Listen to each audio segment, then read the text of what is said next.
everyone. Welcome to Butterlegs. It's the most entertaining movie podcast you're listening to right now. We don't always get things right, but we're real good triers. I'm Jay. I'm Sin. I'm Alex. Sin and I started playing a new game together on Nintendo Switch. Ooh! It's called Story of Seasons, Pioneers of Olive Town. I've been reading a couple of things. They say it's the post-pandemic game because at the beginning of the pandemic in March of last year, everyone really got into Animal Crossing, which we did too. And now it's been a whole year, and randomly this game, I don't know if it's random, maybe it's intentional. This game came out at the same time, and it's like faster paced and a lot more to do. So it's like, yeah, build your farm real fast. It's basically a 3D version of Stardew Valley. Mm-hmm. But yeah, you get to do your crops and feed your cows, milk your cows, and you have little chickens and goats and you can have a puppy. I like goats. The puppy. Yeah.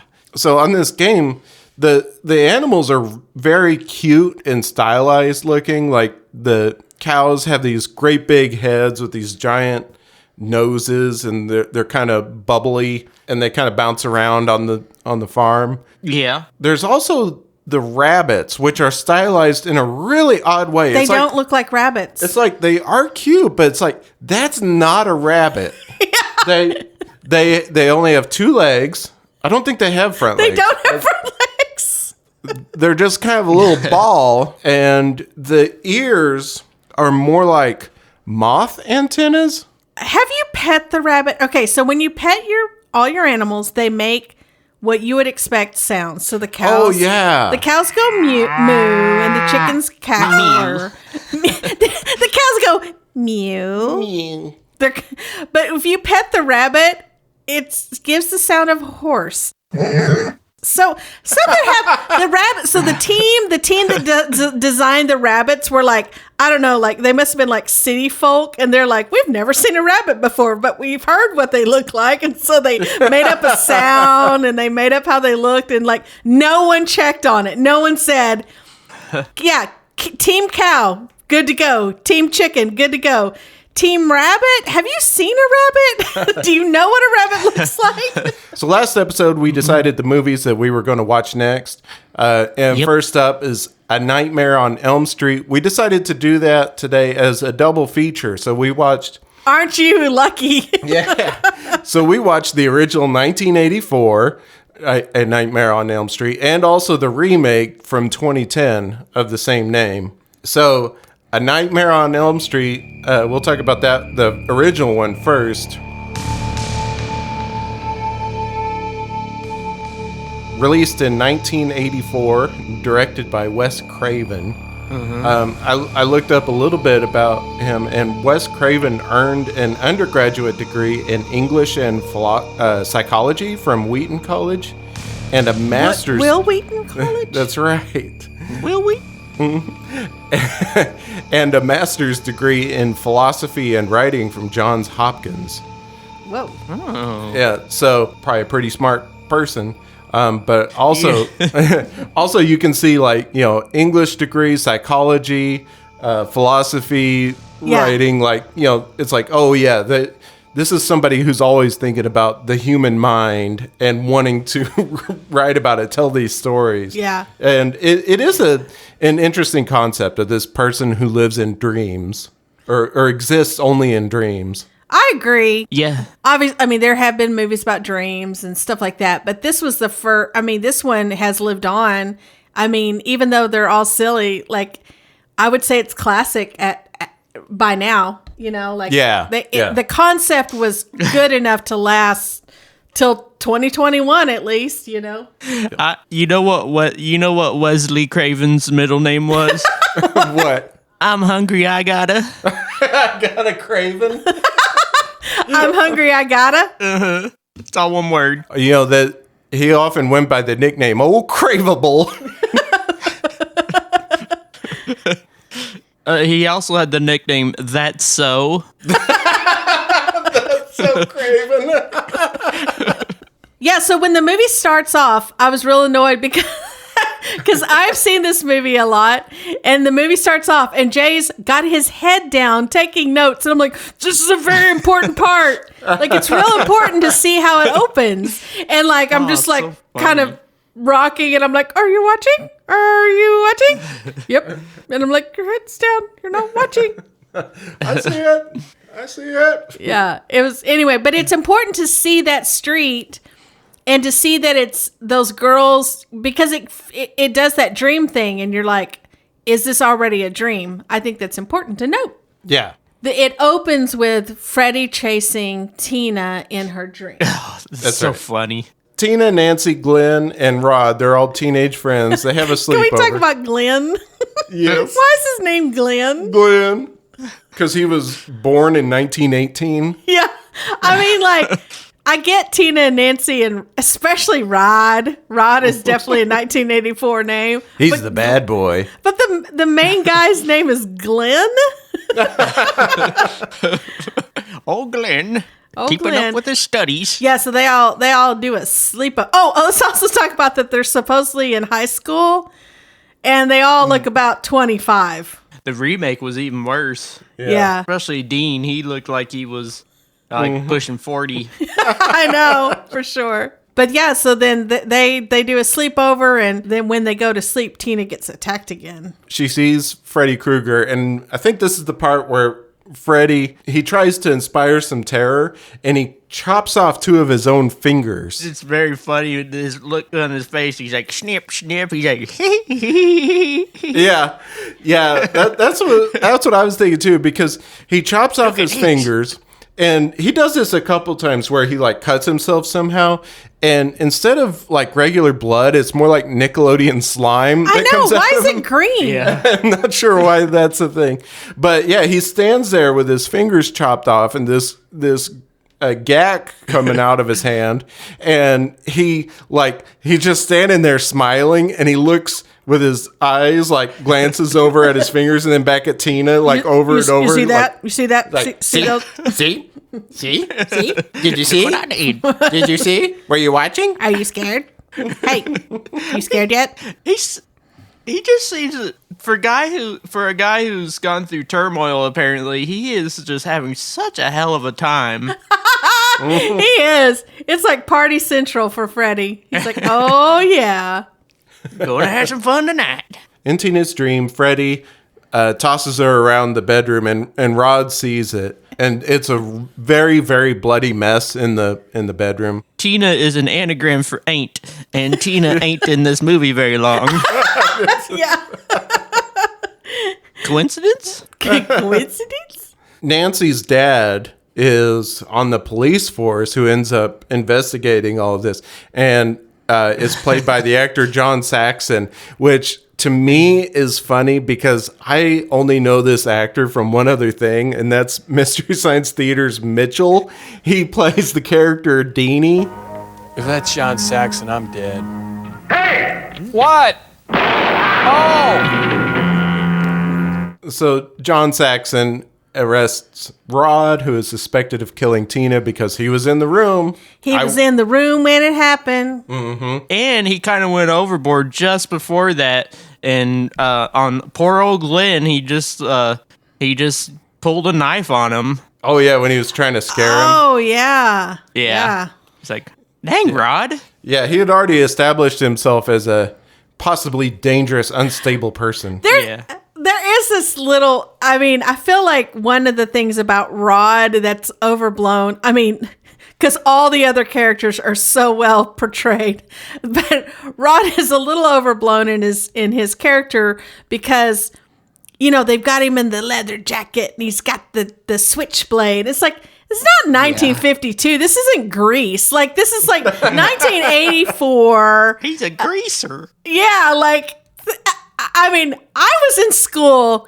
I was in, let's see. I was in junior high at this time.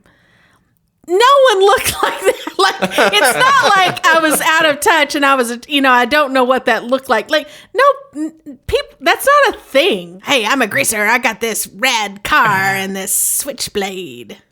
I'm going to knock over a trash can. Yeah, and then I'm going to break out into dance. I got claws. They're on my hands. I also wrote a note on Nancy's dad. I said hang on. He sounds like JFK, and he looks like Dean Stockwell from Unsolved Mysteries? No, from he's the guy on Quantum Leap who's from the future who's assisting Scott Bakula. Scott Bakula, trying to get him home free. I don't remember what the point of that show was, but Yeah, what was the point of that show? did Scott Bakula live in the future and he was trying to get back to the future? Yeah, he was in the future, and they did this thing where you could experience the lives of people in the past, but something went wrong, and he wasn't able to get back to his own actual timeline or whatever. Holy shit. Yeah. I've never known what that show was about. Like, I know that each episode he's in the wrong time and things are silly and he has to find his way out of the situation, but I didn't know how it all began. Say what you will, though, that show was pretty watchable. There was a really weird episode where he jumped into Freddy Krueger. Oh boy. Oh boy. All right. Time to chop off my fingers. You gotta kill Tina or you can't leap. Nancy falls asleep in class, and I think this dream of hers is pretty creepy, at least the start of it. She burns her arm on that hot pipe. When you see her burning it, it's, what did you say? It's like not even in the right place? It's on the other side of her arm. Yeah, it's clearly on the wrong like side. the outside. Yeah. Nancy escapes Freddy, though, like we said, by burning her arm on the hot pipe, which wakes her back up. And later, Nancy falls asleep in the bathtub, and this is maybe the most iconic shot from this movie. I feel like I had seen, a photograph of this particular camera shot before without having seen the movie. With the hand coming out of the water. And that camera angle, I feel like they really did that on purpose to try to make you feel uncomfortable. Like it's a place you're not supposed to be. You're not supposed to be like watching somebody from in between their legs while they're naked. Yeah. There's also that whole, well, first of all, her mom's fucking weird. Like, her mom is just so weird. Is. That actor, man, what is wrong with her? I mean, that's where I sometimes question, like, is this whole thing a dream? Because her mom is just not human. She's like, yes, Nancy, you should take a bath. So when she gets, like, drug underwater and is, like, splashing and screaming and, like, comes out of the water and, like literally screaming, her mom's, like, trying to get in the room. And then she's like, I just slipped. And her mom's like, okay, go to bed. Like, if I have a daughter who's in a bathroom screaming, I'm not going to just let it go and be like, oh, she must have just slipped. Yeah. It was weird. It was weird. Her mom kind of creeped me out the most, with her weirdness and her bad acting. When she was like, taking a drag of her cigarette, and she's like, I'm gonna tell you everything. Meet me in the cellar. That's the meeting place. Yeah. So then we see Glenn sneak into Nancy's bedroom at night, and they sort of form a plan. Yeah, the plan was that Glenn was supposed to wake Nancy up, but Glenn falls asleep too. He should have brought his weird old little Crotch TV from his house. Keep him awake. With his little cut off sweatshirt thing. Yeah. Oh, he did. Yeah, he forgot some of his shirt there, didn't he? That's also, by the way, I have seen that in a lot of movies, like at this time. It did not exist, y'all. That was not a thing that guys, to my knowledge, at least in Arkansas, guys were not cutting off their shirts halfway. I'm wearing one right now. Boy, Glenn knew how to die, didn't he? Have we gotten there yet? No. Yeah. That's quite a bit later. So Freddy kills Rod, who is in jail, and Nancy is taken to a place that studies sleep disorders. That's where Nancy steals Freddy's hat from the dream world and brings it back to the awake world. Can I talk about Freddy's look because we're talking about his hat right now, or should I wait? Go ahead. I just think that it's kind of cool because, like, I would say that even now, if Halloween is ever a thing again, and people have Halloween parties and get-togethers, you'll still see someone show up as Freddy Krueger, and like it's very iconic. Like they did a good job of it's very lasting. Like Michael Myers, Freddy Krueger, it's a thing. I'd say it's as iconic as like Frankenstein and Dracula and all those. Like it's still very frightening, I think, to people that look. Yeah, they made some good decisions there. The weapon is unique because we see in the movie that Freddy had created it himself. It's a glove with knives on the fingers. Yeah. They could have gone with a lot of other decisions on that. It was probably smart to have like those little knives, because what if they had gone with something else? Little sledgehammers. Little sledgehammers, like little judges' gavels. Like... Bing, bing, bing, bing, Yeah, bing. be like tapping on your forehead, like, is this bugging you? Or like, what if it was like just totally wrong, like spoons or something? Even if it was something harmful like guns, it's like 4 little tiny guns, like pew, pew, pew, pew. Bang, bang, bang, bang. And Freddy, he really likes to terrorize people. And yeah, what if he did it in a different way, like more like an annoying way? Like, what if he had like Sharpies on? Like, this is going to be permanent. One of them wakes up. Oh, you're gonna wake up with a penis drawn on your face. I washed It and is washed permanent. couldn't get it off. What a nightmare. Or just has a bunch of dildos on the end of his fingers, like, ew, it's nasty, isn't it? You don't know where they've been. For me, because I'm such a weirdo, for me it would just be like dirty hands, like when you have your hands in a chip bag, I'd be like, oh my God, get away from me. Like that is enough to send me into a full-blown nightmare right there. Like, do not touch me with your old chip oily hands. I can't stand it. My hands are oily, and also, for some reason, this one fingernail's a lot longer than the others. What if he just had a different glove for each night? Like a different annoying glove. Like he's like, tonight's gonna be chili glove. Squirts out chili. I've got this whole thing with a pump. I worked really hard on it, so you better be pretty annoyed. This is how much I hate dirty hands, is that there's this sandwich that Jay and I get from this shop here in Portland. And it has this dressing on it that's kind of thin, so it soaks through the bread. I won't eat it without having disposable gloves on. Like, I put them on every time I eat the sandwich. And it's like I cannot stand for my hands to have dirt, like oily it grosses me out. So like that's all this movie would need. It's just like, I've got a chip bag. I've been known to eat my Cheetos with a fork. I agree. I'm down with that. And like, ooh, barbecue. Oh God, don't even go there. Now, the one thing though, I grew up with Alex, who was addicted to little cheese puff balls. They're good. They made it good.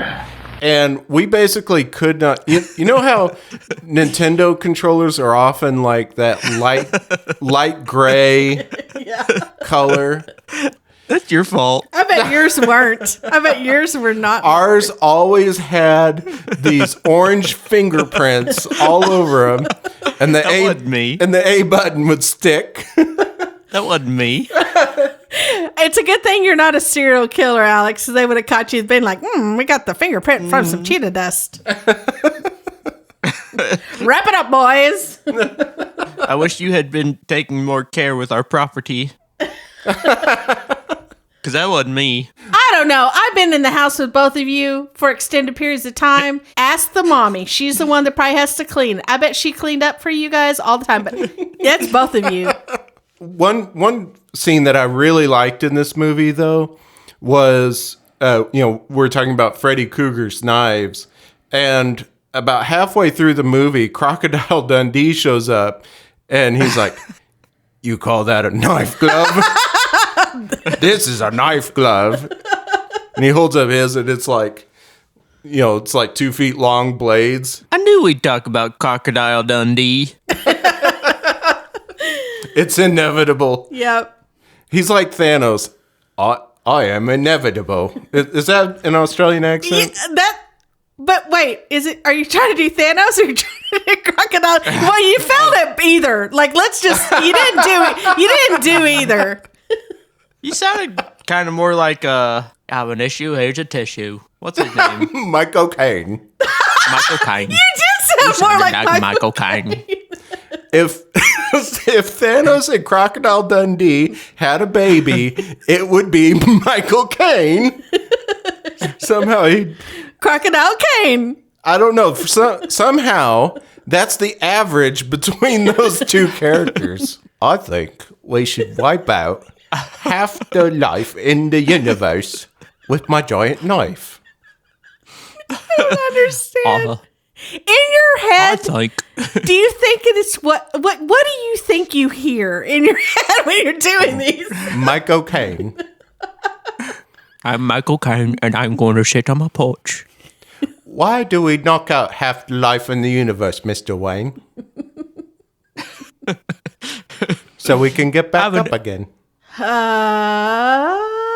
Nancy's mom tells the story of Freddy's death. And then Freddy and Crocodile Dundee do a bunch of cocaine because it's the 80s. That's right. I also liked Freddy Krueger's run when he's chasing after Tina. He was like, or was he chasing after Nancy at that point? I guess it really doesn't matter. Nancy. But he was like running down. He was like running down the street, and he was kind of bow-legged, and he's just like giggling. Yeah, he kind of does this like squatty hee hee hee. Because he's just having a blast. He is having a blast. Oh, Mr. England, he was a genius. Robert Englund was a Shakespearean. Is he like dead super now? trained actor? Nope, still alive. Well, then why are you saying was? Because he sucks now. He lost all his skills. Space Jam. Coming soon. Coming soon. Oh my god.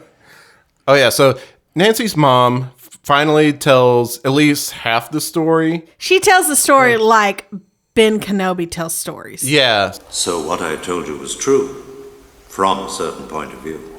She does admit that she burned Freddy Krueger alive, and she still has Fred's original knives.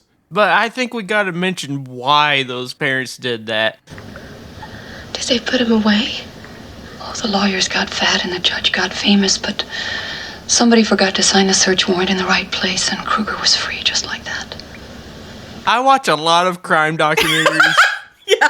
And I've never heard of someone, quote unquote, not signing the search warrant in the right place. Right. And that's why they got out. It's so true. It's so That true. seems like quite the technicality for a murderer. Yeah. Nancy and Glenn plan to pull Freddy into the awake world like she did with the hat. But she got the bars on her windows now. Mm-hmm. And he's in his other house. Or he's in his house, not in his other house. Next door. Glenn has two houses. Next door with his crotch TV. Oh, yeah. He is sleeping there with his crotch TV and his half shirt. Yeah. Yeah, he falls asleep. Glenn falls asleep. And gets pulled into a hole in his bed along with his crotch TV. And he becomes like a weird blood geyser. Pretty wild special effect. Yeah, it's real good. Let's put way. I love how they just decided Glenn had like 5 times the amount of blood of a normal human. Yeah. So Nancy decides that she's going to try again to get Freddy. And at about midnight, she calls her dad. She calls to her dad, who's across the street, and says, "Hey, bust down the door," essentially waking her up at 12:30. So half an hour from there. During this half-hour time period, she sets up booby traps all around the house. Like there's like a big sledgehammer above the door, and she fills a light bulb filled with gunpowder. Uh-oh, Nancy just went home alone. Yes, she did. Yes, she did. Nancy does pull Freddy into the awake world and lures him into the basement, sets him on fire. Again. Yeah. Everybody's kind of running around the house, and there is a little bit of a yakety sax type of feel because they missed Freddy Krueger, and they're like going around in a circle through the kitchen and stuff. Like, where did he go? And there's these footprints leading the way. But Freddy went upstairs and burned Nancy's mom. This is the worst special effects of the whole movie. Yeah, they get up there. They find Nancy's. They find the crypt keeper up there. Yeah. In her bed. Yeah, it really does look like they went to Spirit of Halloween or whatever it's called. Spirit Halloween. Yeah, and found a skeleton and put a dress on it. And for some reason, it goes into a portal in the bed. Yeah, with and there's lightning. She got a lightning bed. I don't think they sell that model of Sleep Number anymore that has the portal to hell in it. The Portal to Hell series was not all that popular. Probably discontinued in like 85 or something like that. Yeah. It went the way of ColecoVision. They still have Blood Geyser Hole, though. Yeah, that one's real popular. I love those terrifying mattresses I see in movies like A Nightmare on Elm Street or Hellraiser, but I just don't know where to get one. We here at Creep Number designed the bed just for you. It comes with all the horror movie features that you fear. I'm just so tired of the same old dry fabrics. Our mattresses are always soaked with blood. It never stops oozing out for some reason. Sometimes my partner starts snoring so loudly at night. Also, the bed is just so safe and boring. With Creep Number, you can adjust each side independently. Set the number above 50, and it will pull your partner into a weird little hole. And if I set my number to the mark of the beast, it opens a direct portal to hell. I don't even have to put my slippers on. Call now. Nancy knows that Freddy is still around. She says to him, "It's just a dream. I take back all the energy I put into you." And Freddy disappears. It seems that the world has gone back in time and everything's returned to normal with everyone alive. I would say it's abnormal, though. Yeah, the birds are singing and they're in white. Yeah, it's very obvious that things are not right. Nancy gets in a convertible with her friends, and the top comes up on the convertible, and it looks like Freddy's sweater, and takes him away. And Nancy's mom gets pulled through the window of the house's front door, and credits. Best song in the world starts. Yes. Oh man, the song and the final. It's just a nightmare. The song and the final credits is so funny. I'll put a little clip of that right here. I never was a guy to sleep with lights, but then I never had these kind of nights. Something evil watching over me. Hell, I'm afraid this ain't no fantasy. It's a nightmare. Freddy's red and green sweater is pretty iconic, but like, what if it was something else? Like a Christmas sweater, you know, where the top comes out and it's got like little reindeer on it. Or it's like, or Glenn's shirt. Or like if Freddy's wearing like a half shirt. Freddy's got like a Abercrombie and Fitch shirt on. It's like I'm scary. It's like, yes, you are, because you shop there. Why are all the girls in this movie like, I'm going into this situation without pants? It's very true. Yeah, it is true. As a girl, I don't. I don't do that at all. I do not do that. I equip myself with some pants. All right. It's time for an ad break. Oh, shit. This first commercial comes to us from Yoplait, what's it called? Yogurt. Yeah, Yoplait yogurt. I'm not really sure the mood that they're trying to set or associate with their yogurt here. It feels real squishy and romantic, and it's very seems out of place. Hey, don't tell me how to feel. I want to feel it for myself. Yes, okay. Here we go. It's amazing how you feel when you taste any of the yogurts of Yoplait. Falling in love again. Original Yoplait, the yogurt of France. Creamy, smooth. Oh, yes, it's true. Breakfast yogurt, chewy, substantial. Wait, What chewy? am I to do? I can't help it. Custard style, delightfully thick. Experience the yogurts of Yoplait. Each different and truly extraordinary. Falling in love again. That's Anne Murray. So, did she say chewy? Yeah, chewy. Your chewy yogurt. Would you describe yogurt? Any yogurt you've ever had, would you describe it as chewy? No. No. Alex? Okay. So maybe we shouldn't eat Yoplait yogurt because that does not sound good. That does not sound good. Also, so in the commercial, listeners, they show like a Princess Diana looking woman like falling in love again with her yogurt. And then they have, he looks like an old Dustin Diamond, rest in peace, enjoying his yogurt. And then they show these little kids enjoying their yogurt. But what's very interesting, I find, is like, so the woman is white, the man is white. They show this white kid, and immediately they show a black child and an Asian child, and the words come up, made in America. It's like, okay, we get it. Like, don't worry, we're not concerned. It's like, why did they have to put it there?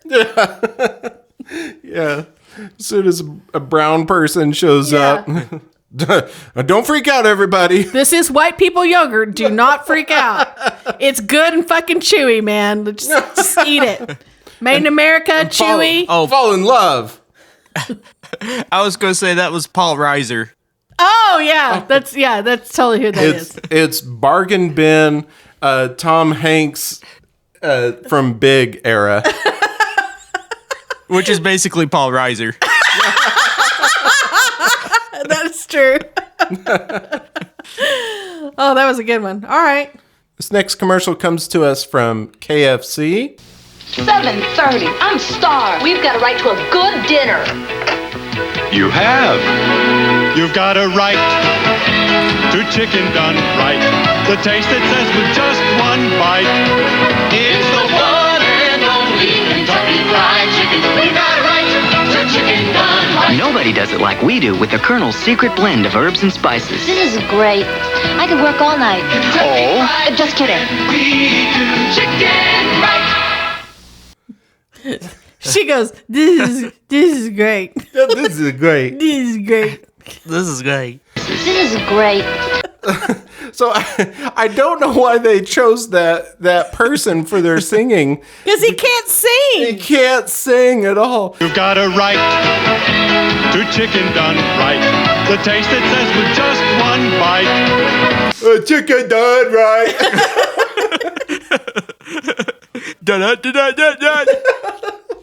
Also, I just immediately like look at them and they grab those chicken legs with their fingers, and then it's like, what? Are you gonna go back to work? Like, your hands are all greasy. So I'm just picturing the auditions for this commercial. You know, they have all these singers and stuff who are auditioning, and this guy walks in and he's like, I'll be reading for the part of the singing boss who brings in the chicken. They're like, okay, take it away. Oh, the chicken, I'll put it on the table. That's it. We found him. Good. Yes. Let's My new grandpa. let's hear him just one more time here. You've got a right to chicken done right. The taste that says with just one bite. Good job, KFC. You got it right. Right. So the last commercial is for Old Stone Bank. It's pretty quick. It's only 10 seconds. Here we go.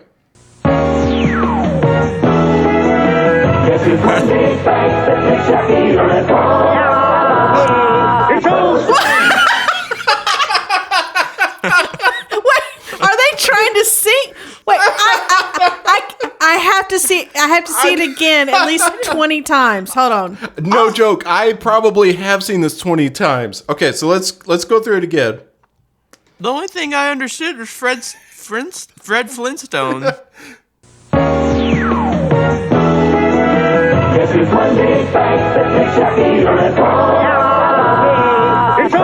Wait, what? I don't understand. I feel like someone's speaking to me in a language I don't understand, because every time I see it, I'm like, what am I missing? Like, why is this a commercial? I don't. Okay. Why is Fred Flintstone? And why are there Nothing's about money. Nothing's about money. Okay, so listener, here's what we're seeing. There, it starts out with somebody washing a fire truck, like firefighters' fire truck, and then we see Publicly funded. Yeah, and then we see 3 firefighters who kind of stomp around, and it's maybe dancing. And then the weird screaming that you hear in the middle of the commercial, that's them like maybe singing, and they end up in this little pose. And then out of nowhere, Fred Flintstone pops up with a fire hat and says, "It's Old Stone," and that's it. So yeah, I have watched this commercial many times. I cannot figure out what those firefighters are saying / singing. Hey guys, you want to try Broadway again? Want to play Broadway? Like, does Fred Flintstone, for me, he does not inspire, I don't know, fiscal responsibility. I mean, he was always getting into hijinks with Barney Rubble. I don't think this is the guy you want for your bank. No. He didn't have a floor in his car. His feet stuck out of it. Like, he's not the most fiscally responsible guy. Yeah. He's more of a do-it-yourselfer. Let's try again. See if we can figure out what they're saying. Why are there subtitles? I don't understand. I'm gonna listen real hard. Okay, I'm gonna listen real hard. I'm gonna push my headphones in. Okay, go. I'm gonna not look.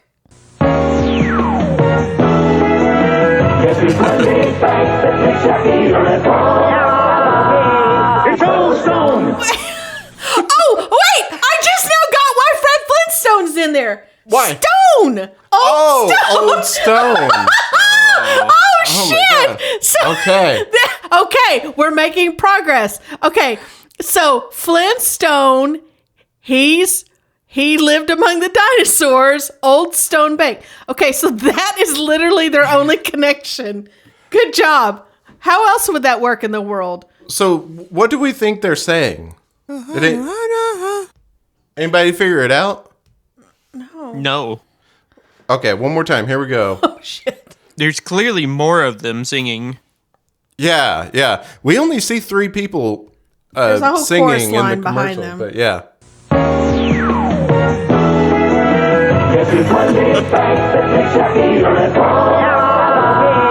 It's Old Stone. Like it sounds like one guy's going, "Hello." This is one big fight, and it should be your home. No, it's like if there's one. Okay, I didn't know we were looking for that. I thought we were trying to figure out what the guys say. Play it again. Either way, Play it I again. can't understand any of it. I need everyone not to laugh. Don't laugh. We're gonna mismanage your tax dollars. No one laugh. Okay. No one laugh. Complete silence. No one laugh. It's There's one big bank that makes you feel at home. It's Old Stone. If there's one big bank that makes you feel at home, There's one big bank that makes you feel at home. Maybe. If you done did right and you did it home. Would it be all right if I yelled like a cat at 1 a.m.? Yeah, that's a great idea. okay. So then we got to watch A Nightmare on Elm Street, the 2010 version, directed by Samuel Bayer. I wanted to talk a little bit about Samuel Bayer because this person directed, and I guess still does direct, a lot of music videos. This is one of the only movies on their IMDb credits. Everything else is like videos for Nirvana, Green Day, David Bowie did some of his mid-90s ones, Heart's Filthy Lesson and Strangers When We Meet. Also some Marilyn Manson, and worked a lot with Garbage. Still does. And you could see some of that in the movie. Like, Because this movie's garbage? like for one thing, in this remake, a lot of the dream sequences, they have this real strong orange color, and that's something that I feel like you see a lot in his music videos. Also, is that kind of this weird, like, dirty orange feeling to it. But they also do a lot of stuff with like fisheye lenses and making the background kind of warbledy and stuff whenever people are going in and out of dreams. I don't find anything wrong about the way this was filmed. I just think it's boring compared to the other one. And the acting is just like also pretty ass boring. Yeah. I mean, I complained a lot about the mom in the last one, but like without her, it's kind of boring because she's so weird. Yeah, and the whole plot of it, they almost went somewhere with it. Freddy was wrongfully accused, and he's got a little story happen here. But then later they're like, no, he was a pervert. yeah. It was actually more interesting whenever you sided with Freddy Krueger a little bit. It's like, this kind of gave this movie some purpose here. Mm-hmm. We got something going on here. Oh, yeah. Nope, we don't. But yeah, as it stands, I don't know why this remake was made, because for the most part, it's kind of the same thing going on. You know, that Freddy exists in these kids' dreams and terrorizes them and kills them one by one, but nothing is really improved upon. The acting overall is worse by the kid. I like the kid actors in the original better. There's some scenes where the effects are not as good because they went with some 2010 CGI. Yeah, like all the things that they did with that is one thing about the other one. Like, I actually love that phone scene with Freddy when his tongue comes out and gets. I think that's really it's really video drone, like practical effects. I think it's really awesome. Yeah, a little bit Evil Dead feeling. Yeah, I think it's cool. But then in this one, everything's CGI, and it's like, okay, it's very flat. So Alex, you can go ahead and open us up with and tell us about Dean. Oh yeah, he's 38 years old. Yes, he is. Yeah. So he's the first one that's killed by Freddy. Gets everything going. There's way too much scratchy. I mean, I know they're trying to play on the finger knives, but there's too much of it in this movie. God, it's hard to watch. Yeah, at third time or so, it's just like, oh, come on. It's like, I want to enjoy this movie. Like, quit scratching your little knives around. You're gonna dull. You're gonna dull them anyway. The movie was just like, remember that? Remember that? Remember that? Doesn't that bother you?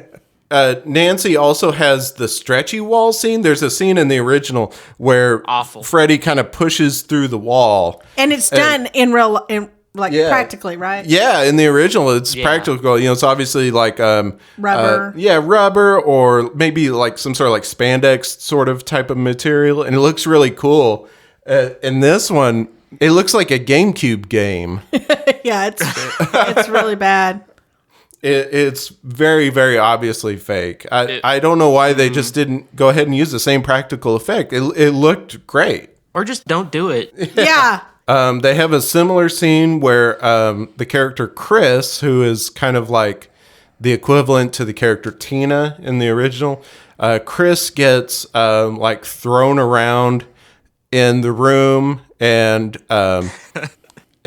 gets killed and gets slashed across the front, but there's not as much blood, and it really loses something. Like I really wanted to see her bleed out. Like there was just not enough blood. Well, I don't really like to advocate gore for gore purposes, well, but in a slasher movie, I think in the slasher dream world, like that was a big thing in the original, especially like we talked about with Glenn's death. It's just this huge geyser of 5 times as much blood as a human should have, and it was the same thing with Tina. But then they do it with Chris, and it's like we need to have this be more accurate in this one. But I think they went too far the other way. Yeah, it's not enough. Yeah. It's like they're trying to be accurate with her blood, but she's also like up on the ceiling. So like where do you draw the line on that one? Yeah. One of the characters, Quentin, throughout the movie several times meets up with Nancy in a bookstore, and the bookstore is called Powell's Bookstore. Sin and I took notice of this because that's a really gigantic bookstore here in Portland. It's the same name. And it's kind of a famous bookstore, but the bookstore that's shown in the movie is not the actual Powell's Bookstore. They just took the name. Huh. Yeah. But what makes it significant is like towards like the middle / end of the movie, they also go to a drugstore called Hawthorne Drugstore, which is a famous street in Portland. So it's like, I don't know, did someone on that team like live in Portland? Because there's just too many coincidences of Portland-y things. Yeah. In this movie, there's an added part of the plot where none of the kids can remember their childhood, which is... Conveniently. Did they explain why that is? Well, in childhood, like when you would start remembering, it's not like they were trying to remember back when they were one. They were like 5, 6, 7 years old, and they couldn't remember. Like I remember. Yeah, I remember. Yeah, and I could understand maybe one of them going through trauma and repressing it, but all of them. It also takes too long for us to know who the main character is in this movie. I was thinking the same thing. Rooney Mara is in it, so I'm assuming like she's the main one, and she's her name is Nancy in it. But you really can't tell that at the beginning, because the Tina / character has such a presence throughout the whole movie. So I don't know, like it wasn't clear at clarifying a what do they call it, protagonist? Yeah. It wasn't clear in defining a protagonist, so it was hard to follow. Yeah, and also because of that, we just don't care about any of the characters. Yeah. No. I'm like, Freddy, can you get all of them, please? Yeah. Another thing I find interesting that they did pick Jackie Earle Haley for Freddy Krueger because he's a smaller stature person. You know what I mean? Like usually, and I think it's fine. It's just an interesting choice because usually when you have like scary / slasher movies, they're bigger, you know, Michael Myers and Jason, like they're big, scary guys. And like, I don't know, maybe that is, I don't want to say that like short statured people are creepy, but like, I don't know. That's not where his intimidation comes from. Yeah. You know, with Mike Myers and Jason, like they don't talk. Oh yeah. But Freddy Krueger, you know, he's got his talker. Yeah, he's got his one-liners, and he's like, "Hey, you're looking real good." And I'm your boyfriend now, Nancy. In this movie, Nancy and Quentin, they do the same thing that they did in the original. They find out that they can bring parts of Freddy from the dream world into the awake world, as long as Nancy's holding on. So they bring Freddy into the awake world because she goes to sleep, grabs hold of Freddy, and to wake her up, Quentin has to like Pulp Fiction Nancy. Yeah. He does the epinephrine into her chest. So they go to the drugstore and he steals epinephrine. And he says it's to keep him awake. So he takes some epinephrine. Like, that's not how epinephrine works. It's not caffeine. It's not like real strong caffeine. Like, it raises your heart rate and like allows more oxygen to flow to your brain like super fast. But it's not like it keeps you awake for a long period of time. Now when they Pulp Fiction her, that is how it works. But I don't know why he takes it before. It's just very strange. Yeah. Nancy kills Freddy, and it seems like everything's normal, but at the end, Freddy kills Nancy's mom through a mirror. So it's the same sort of principle at the end. It's like, we were still in the dream world here, and they go to credits, and you're like, oh, was the whole movie a dream? Where did it start and end? We don't really know. Yeah. It was so boring. Yeah. It was. So in both of these movies, Freddy Krueger exists in the dream world and goes into these other people's dreams. And the thing is, these people seem to dream about kind of boring things. I feel like Freddy Krueger would have a little bit more trouble in my dreams than he would in most other people's. Because who the hell? So in my dreams... Why am I in this video game? Yeah, my dreams are very... Why am I on a stage with the Muppets? Yeah. My dreams, first of all, they're very funny. I almost always have at least somewhat lucid dreams. So he's always giggling, like literally giggling. Yeah. I have woken myself up so many times because I'm laughing hysterically in my dreams. And, me too. And Sin sometimes will wake me up. She'd be like, "You're laughing so hard, it's shaking the bed, and I can't sleep." And another thing that I think Freddy Krueger might have trouble with is in my dreams, probably like 75% of them, everybody's roller skating. And for those of you listeners who don't know, I coached roller derby for about 10 years. So I think Freddy would be really annoyed that I would be constantly critiquing his skating form and tell him what a shitty skater he is. And I can skate real fast in my dreams too. It's not like running. Oh, by the way, if I am doing that thing where you're trying to run and it feels like you can't run very fast in a dream. Yeah, I have a fix for that. I start running on all fours like an ape, and it works for some reason. Then I can go super fast. That's so stupid. So old bow-legged Freddy Krueger can't catch me because I'm running around like an idiot or roller skating. I was going to say, one of my latest dreams, Freddy Krueger would have been really weirded out by it because in this dream, I was on a task force of cleaning PVC pipes but we were cleaning the PVC pipes with like little hunks of meat. We were like rubbing hunks of meat on the PVC pipe. And that was when I woke up laughing because I knew how ridiculous it was. For some reason, I'll never forget a dream I had a couple of years ago. And it's so simple. I was looking through a bamboo forest through like a little hole in the leaves and stuff. And I could see a panda. And it was like smiling back at me, almost like a cartoon. And it was one of those that I got laughing so hard that Sin had to wake me up. And I was like, she was like, "What is so funny?" I'm like, "Oh, the panda." I think that A Nightmare on Elm Street is an interesting movie because I actually do suffer from nightmares like almost nightly.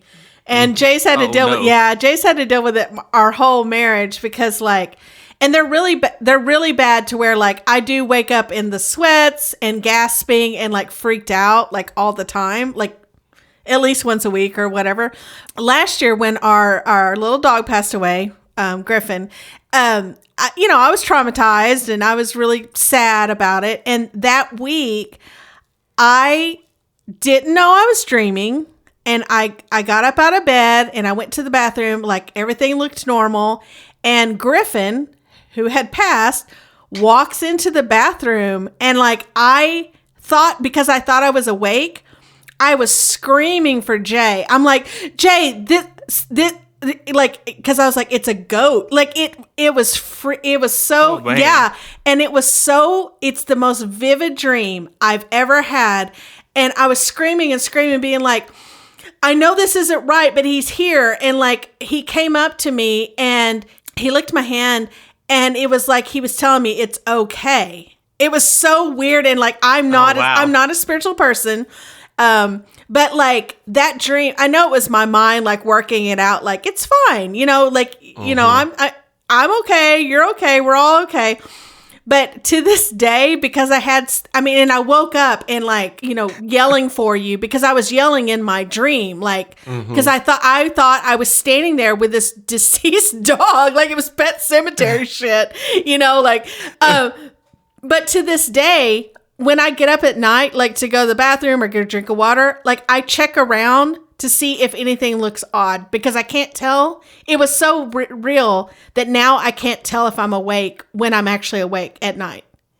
Like it's permanently affected me because that dream was so real that I'm always scared it's going to happen again. Isn't that weird? Like I feel like permanently fucked up about it now because even last night I got up to use the bathroom and I'm like, okay, yellow tile, white wall. Like I look at all the things to make sure nothing's odd, Yeah. So dreams are a weird thing for me. Yeah, I'm sorry that it's like that for you. I know, and it's not even funny. Probably shouldn't be the podcast, but like just talk about this movie made me think about like I am highly affected by. Well, I have insomnia anyway, so like I fall asleep quickly, but I can't stay asleep, and a large part of that is because I have these horrible nightmares like every night. Sometimes they're about aliens, sometimes they're about like monsters, and or people chasing me. It's always something. So this movie, like, I get it. I get why it's scary. Yeah, I feel like the concept itself it is powerful, playing around with this this idea of dreams being more than just imagination, because there are a lot of aspects to sleep and dreams that we still don't understand. Like scientifically. Yeah, scientifically. We know the symptoms of not having sleep and that sleep fixes those symptoms, but from what I understand, there's still a lot we don't know of what is actually happening in that process. And apparently you're visiting pandas. Yeah. But as humans, we have this sometimes detrimental way of like finding patterns and stuff and trying to fill in the gaps of the unknown with whatever seems to be like most interesting to us or whatever fits in with our beliefs. And I think this concept kind of plays around with that. I wonder what it would be like if someone took just the concept and wasn't trying to remake the original, but just took the concept and like redid it in like a new way. Yeah. That might be really interesting. Yeah. Mm-hmm. Like a really good director, like, I don't know. Jordan Peele. Oh shit. Jordan Peele. Oh, freaking fuck out. Yeah. I bet you I couldn't watch it. I would be like, it's gonna take me 2 years and I'm gonna watch it. Jordan Peele. Hey, Jordan Peele, you listening? Mr. Peele? Hey, Mr. Peele, will you please redo A Nightmare on Elm Street, but not A Nightmare on Elm Street, but like the concept and stuff, please? Okay, thank you. Also, is your middle name Banana? It like seriously took me a minute to be like, what? So from either movie, what was your favorite scene? Oh gosh, that first scene of him running around cutting his fingers off, and those looks he was giving her. Yeah, that funny little run he did. Oh man, I was laughing really hard at that. That was real good. I like that Crotch TV bed portal thing the best. Yeah, for some reason I feel like the chopping off his fingers scene is the one I've been thinking of the most since watching the movie. That tongue telephone one's pretty good too because it's real gross. That's something else I don't like. So I don't like oily chip fingers, and I don't like the thought of like some stranger's. Oh God, so disgusting. I mean, I guess no one does. Everyone else is like, why would you not want a stranger coming out of a telephone with their tongue? So, are we doing Space Jam? Next is Labyrinth. Is and I've seen it quite a bit, so this will just be a refresher for me. Yeah, so next up is Labyrinth for those of you who are keeping score. Yeah, if you want to play along. Thanks so much for listening, everyone.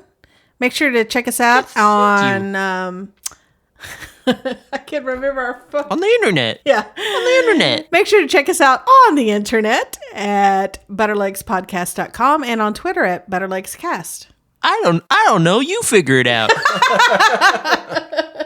And send us an email at hello@butterlegspodcast.com. Do it. Do it. Do it. Do it.